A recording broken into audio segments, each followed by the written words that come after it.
ជំរាបសួរលោកគ្រូអ្នកគ្រូទាំងអស់គ្នា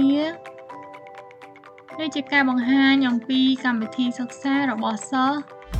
នៅក្នុងកម្មវិធី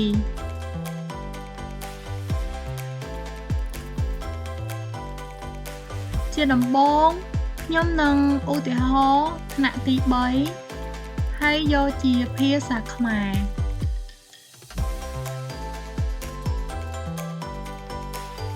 បន្ទាប់មកខ្ញុំនឹងជ្រើសរើសយកមេរៀនទី5ពាក្យជួនជ្រើសរើសសកម្មភាពដែលត្រូវសិក្សាខ្ញុំជ្រើសយកពាក្យជួនដើម្បីស្ដាប់ការណែនាំជាភាសាខ្មែរសូមចុចលើប៊ូតុងសំឡេងចូលជ្រើសពាក្យពីរដែលមានសូរជួនគ្នាដើម្បីស្ដាប់ការណែនាំជាភាសាអង់គ្លេសសូមចុចលើរូបទង់ជាតិអង់គ្លេស Choose the homophone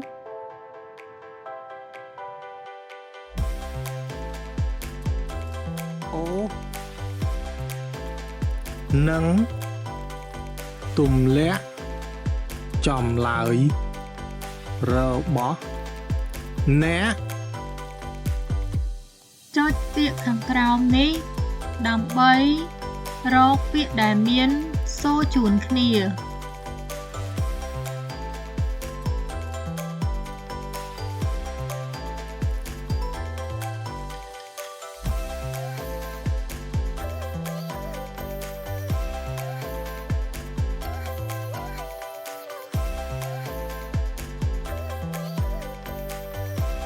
ប្រសិនបើយើងចុចពាក្យខុសយើងអាចចុច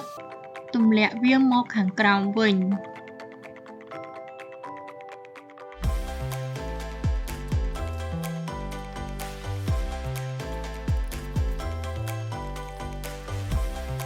នៅពេលដែលជ្រើសរើសពាក្យ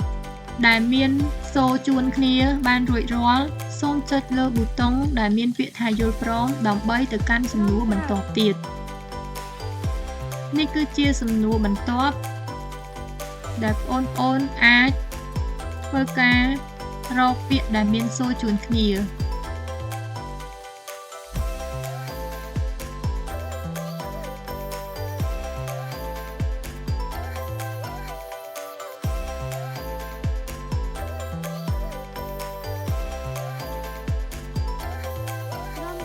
អរគុណសម្រាប់ការមើលវីដេអូ